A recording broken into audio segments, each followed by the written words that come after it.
people who were missing as a child. What happened? When I was 7, I went missing for 6 hours, and it changed my entire family. It was just a normal Tuesday in October. My school was doing this huge fire drill because some parent complained about safety stuff. All the sirens went off, and we lined up like we always did. Same routine we'd done a million times, but this time was different. While everyone was filing out, this woman in a blue jacket grabbed my shoulder. She had one of those visitor badges that said emergency personnel, and she told me there was a gas leak in the building. She said I needed to come with her right away for my safety. I was 7. When an adult tells you to do something, you do it.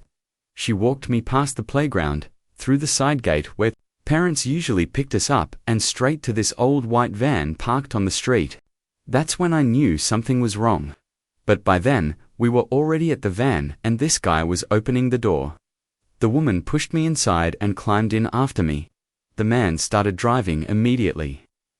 They told me my parents had been in a car accident and I was going to stay with my grandma for a while. I kept asking which grandma, where we were going, if my parents were okay. The woman just kept saying, "Everything's fine, sweetie," but her voice was shaking. We drove for what felt like forever. I remember passing a McDonald's and begging them to stop because I had to pee. They wouldn't stop. The man kept checking his mirrors every few seconds like someone was following us. Finally, we pulled into this tiny house way out in the middle of nowhere. No other houses around, just trees everywhere. The woman brought me inside and showed me to this bedroom that was obviously meant for a little kid. It had superhero sheets and toy cars everywhere. That's when I realized they thought I was someone else.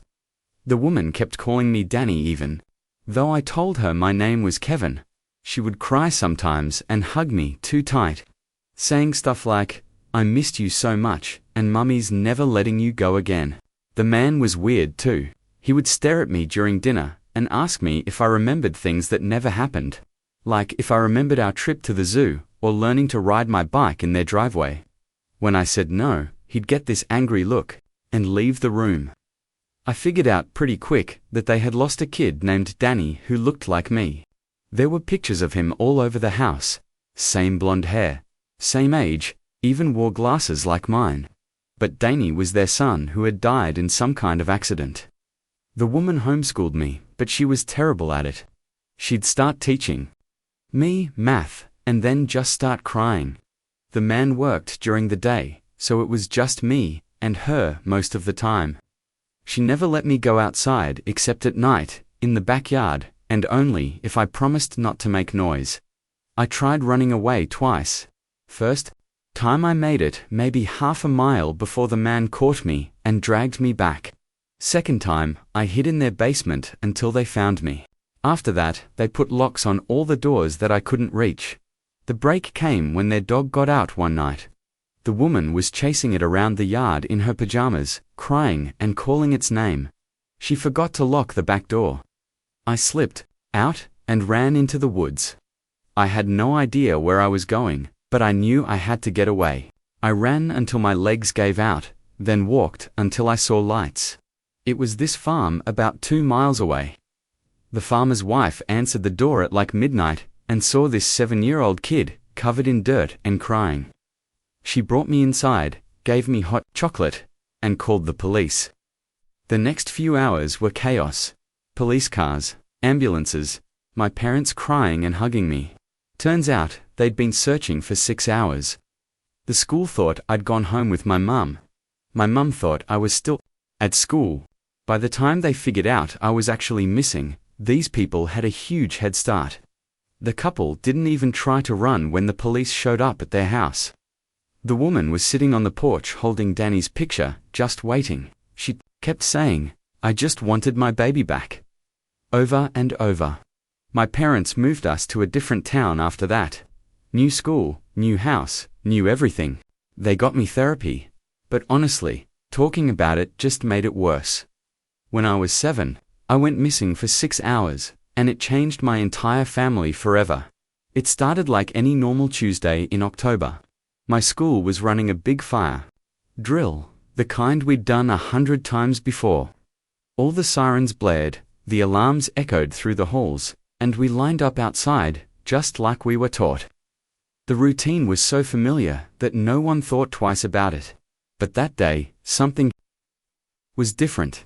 Something that no one could have expected. As everyone was filing out, a woman in a blue jacket suddenly grabbed my shoulder.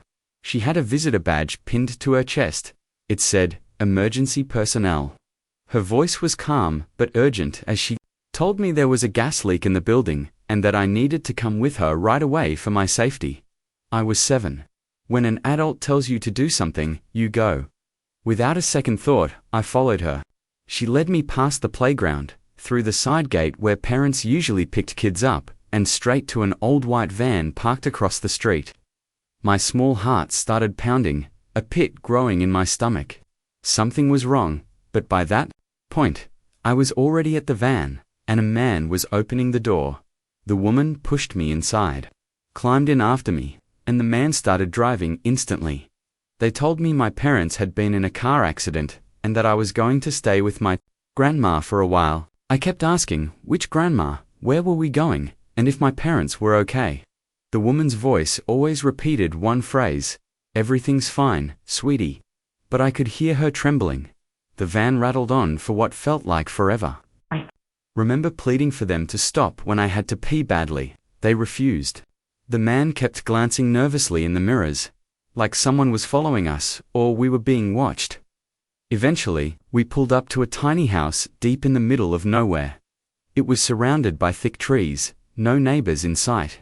The woman showed me inside, leading me to a bedroom clearly made for a child. Superhero sheets, toy cars scattered all over the floor, little Danny's room. That's when it started to dawn on me. They thought I was someone else. The woman kept calling me Danny. Even though I told her my name was Kevin. She cried sometimes and hugged me so tightly I could barely breathe. "I missed you so much," she whispered. "Mummy's never letting you go again." The man was stranger.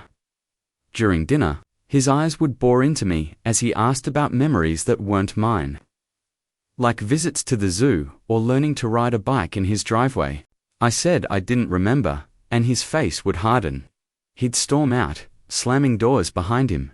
Photos of Danny were everywhere, blonde hair, glasses like mine, same age. It hit me, Danny was their son who died in some terrible accident. Days turned into a strange blur. The woman tried to homeschool me, but she was terrible at it. She'd start teaching math, then break down crying, overwhelmed. The man worked long hours, so most days it was just me and her. I wasn't allowed outside except at night, and only if I promised to stay quiet. I tried running away twice. The first time, I made it half a mile before the man caught me and dragged me back. The second time, I hid in their basement, but eventually, they found me. After that, they put locks on every door I couldn't reach. My only hope came when their dog escaped one night. The woman was chasing it around the yard, crying, and calling the dog's name in her pajamas. She forgot to lock the back door.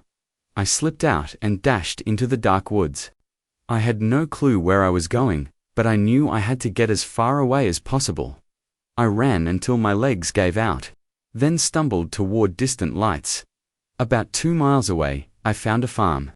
The farmer's wife answered the door around midnight and saw me, a 7-year-old kid, muddy and crying. She wrapped me in a warm blanket, gave me hot chocolate, and called the police.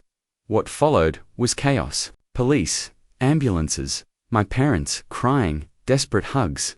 They'd been searching for me for 6 hours. The school thought I'd gone home with my mum. Mom thought I was still at school. By the time they realized I was missing, the couple who took me had a huge head start. The police found their house quickly. The couple didn't run. The woman sat on the porch, clutching Danny's picture, whispering over and over, "I just wanted my baby back." After that night, my parents moved us to a new town, new house, new school, new everything. They got me therapy, but honestly, talking about it made everything worse, sometimes. I still remember that little room with superhero sheets and toy cars. Sometimes I hear the man's angry voice, or see the woman's tear-streaked face. And sometimes, I wonder what would have happened if I had trusted my instincts that day. My story is one of being lost and found, of survival and scars that don't show on the outside. It changed my family forever, teaching us how fragile safety can be, and how important it is to protect each other. Story 2. After our family reunion, I checked my account. It was drained. My brother-in-law snorted. We needed it more than you. Trembling, I reached for my bag and said, "Then you won't mind what's coming next," as they laughed. A loud bang shook the house. The door flew open. Endu seriously mad about this. Seth leaned against the fridge, beer in hand, that smug huffin glued to his face. "Relax, we needed it more than you." I blinked my thumb, hovering over the refresh button. On my banking app, I'd already hit it 3 times. It still showed the same number.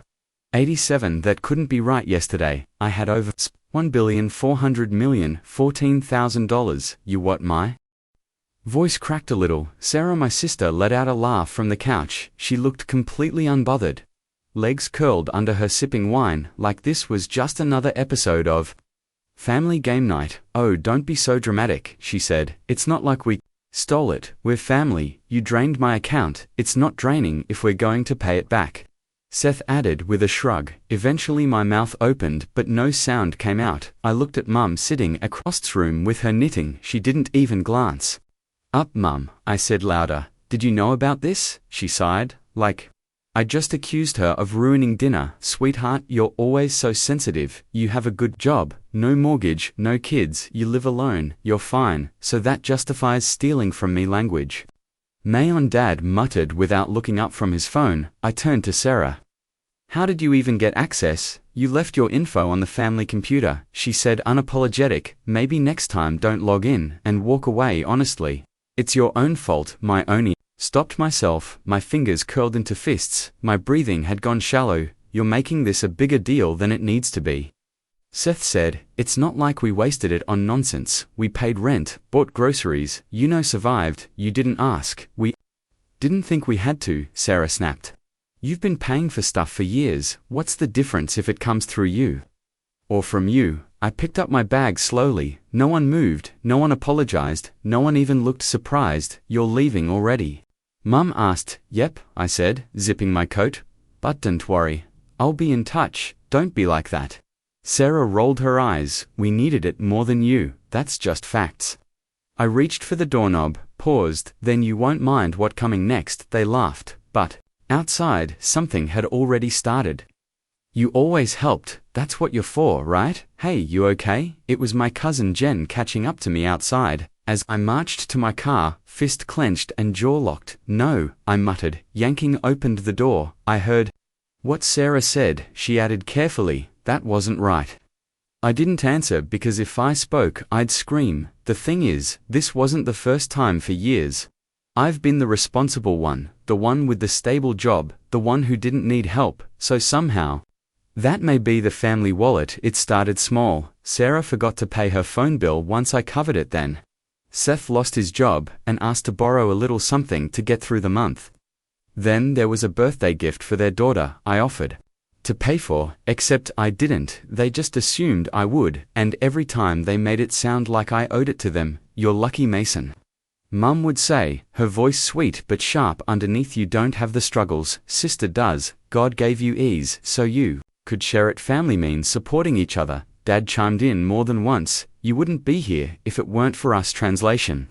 "We gave you life, now give us your paycheck." I never asked for anything, not when I was laid off for 6 months, and lived off rice and eggs, not when I skipped vacations for 3 straight years, just to rebuild my savings, not even when I helped pay off Sarah and Seth's credit card debt 2 years ago. They never paid me back. They never even said thank you. "You still coming to the family reunion?" Sarah had asked last week. Yeah, I replied. "Should I bring something?" Her answer came quick. "Just bring yourself and your card." I thought it was a joke. Now I know it wasn't. 2 days after the incident, Sarah called me. I didn't answer. She called again and again. Then Seth texted, "Just call her, man. She's freaking out." I finally picked up on the 5th try. "Mason," she started, her voice low, shaky. "We have a problem." "Oh, we do? Look, don't be like that. Something happened." I stayed silent. She continued, the power company came today, we're behind on the bill, like way behind, and they're threatening to shut it off. If we don't pay by Monday, so she paused, so we need your help. I laughed, a short bitter sound. You drained my savings and...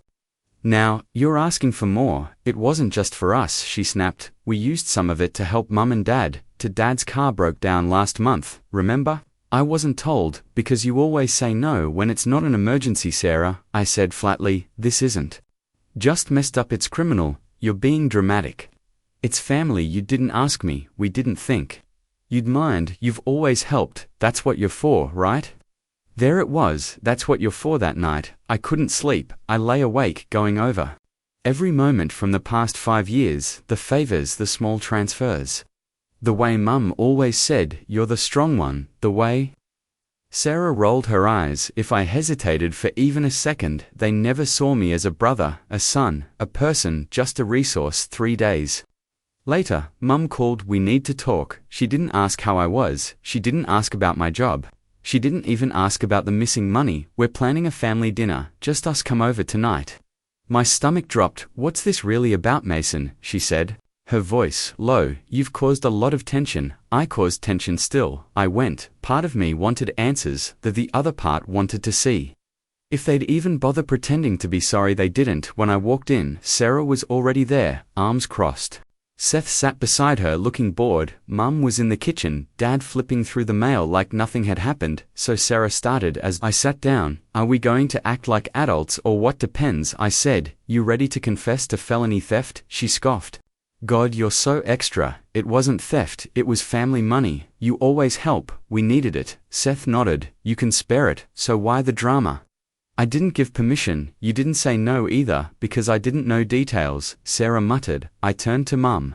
And Dune just okay with this? She looked away. We all agreed. You've always been the one who could handle it. No one even thought to ask. We trusted you.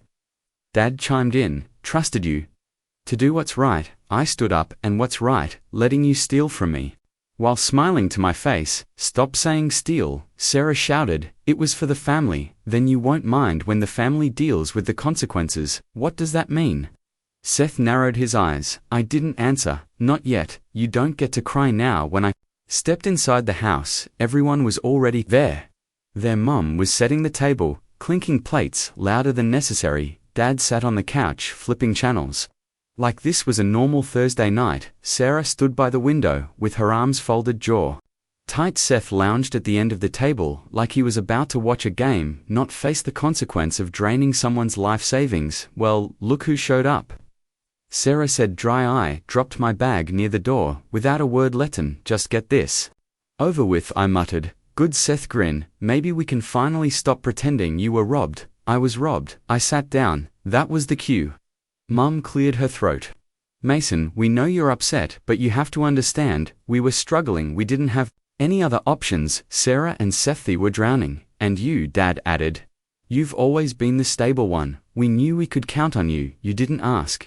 I said, voice cold. You took. That's not family, that's theft. Sarah rolled her eyes. You're being so dramatic. We didn't spend it on crap, we used it where it mattered. No. I reached into my bag, pulled out a printed spreadsheet, and slammed it on the table. 1 for $72 on makeup. $900 on takeout, $2. $300 to pay off your car loan. Seth didn't think. I check. Seth leaned forward, face dark. And you went through our accounts. Oh, I did more than that. I opened my laptop. The screen lit up with a neat color-coded breakdown. Every charge, every transfer, all traceable. I compiled every transaction. I filed a fraud report, and guess what they got back to me? Sarah's eyes widened. You didn't. I did. You called the police, she shrieked. I turned to Mum. Still think this is just family business. This is insane. Dad snapped. You want to put your own sister in jail. You put yourself there. Then came the knock. 3 hard heavy pounds against the door. Sarah went pale. Seth stood up to fast. Mom gasped and backed away. Dad froze open up. A voice shouted, Financial Crimes Unit, knock knock knock. Seth turned to me, voice low. Mason, tell me you're not serious. I opened the door. 3 agents stepped in, jackets marked with bold letters.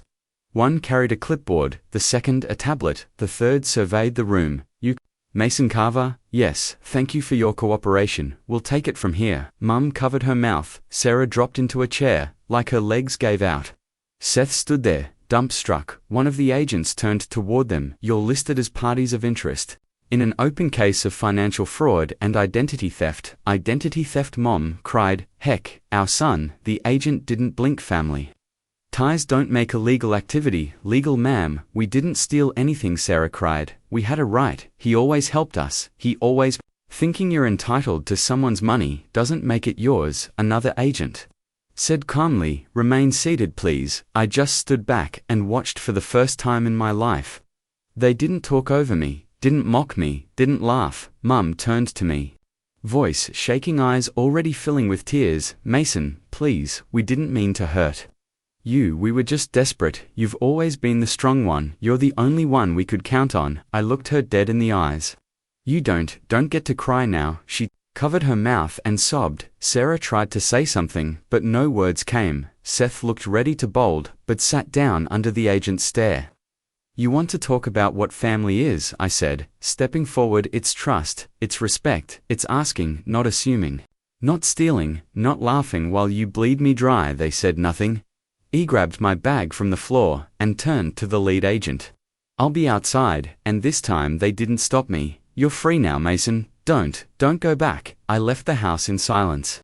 No one chased me, no one called my name. For once there was no guilt, no drama, no Sarah shrieking after me with her usual, how could you? Just the cold night air and the sound of tires crunching behind me as the investigators escorted them out one by one. I didn't stay to watch that night.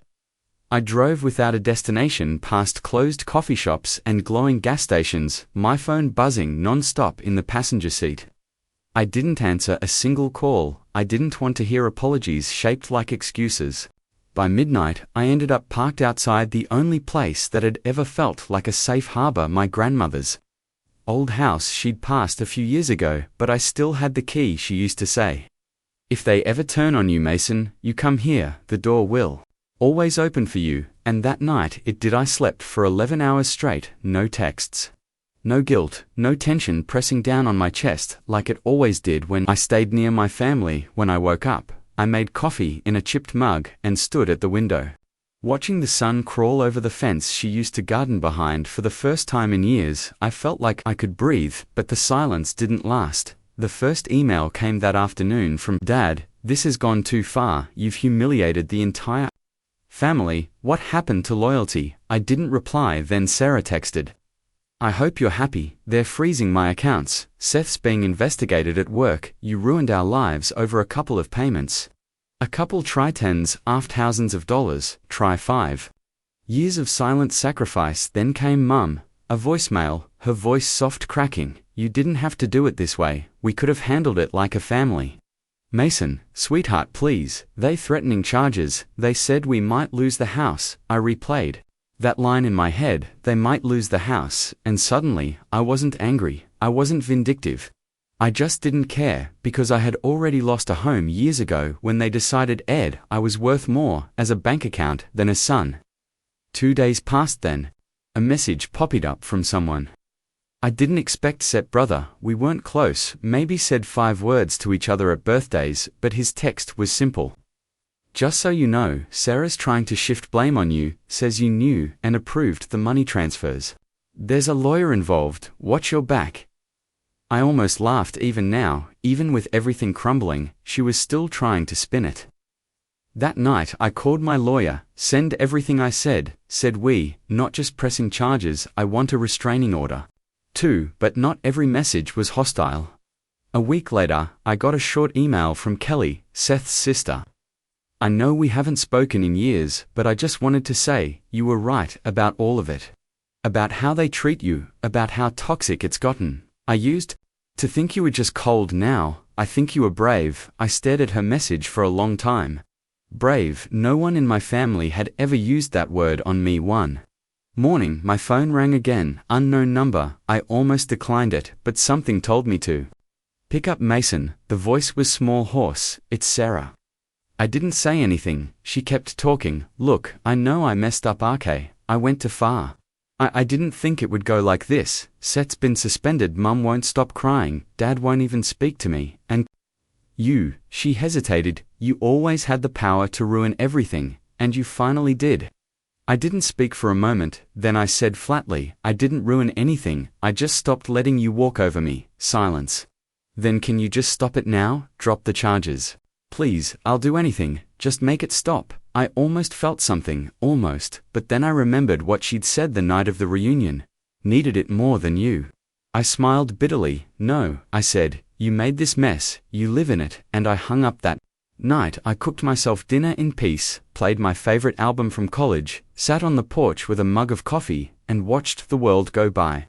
And for the first time since I was a teenager, no one asked me for money, no one guilt-tripped me, no one made me feel like I was only valuable. If I was giving something, I wasn't their wallet anymore, I was just me, and that was enough. I'm not your bank.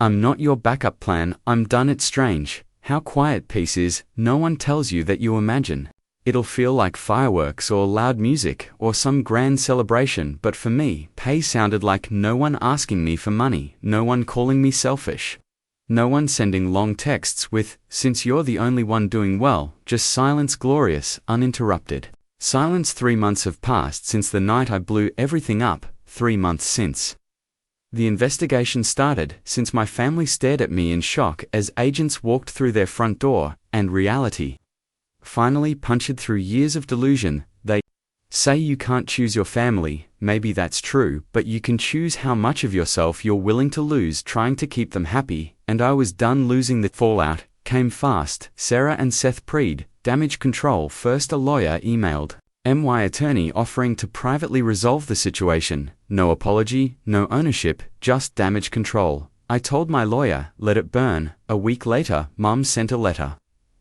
10 pages, her handwriting still neat, but trembling in parts. She wrote about how things got out of hand, how they never meant to hurt me, how she hoped I could see the bigger picture. "We just assumed you'd always be there," she wrote. "That's what good sons do." That line stuck with me because it said everything. Not, "We were wrong," not "You didn't deserve that," just "You were supposed to stay quiet and keep giving." I didn't write back, I didn't call, and for the first time in my life, I didn't feel guilty about it. I moved to new apartment, new state, no more accidental drop-ins from relatives, no more surprise visits from Sarah.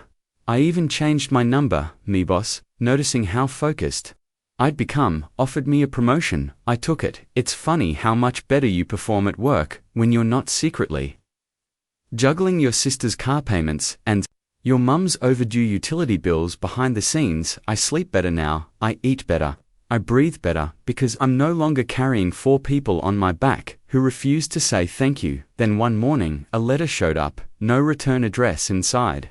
A check for $1.200 and a handwritten note. I left him. "You were right. I was scared, but watch what you did. It gave me the courage to walk away. To this is for everything you paid for Ellie, for the tablet, the rent, the clothes. I know Seth never thanked you, but I am thank you for being the example I needed, Kelly." I read it twice then.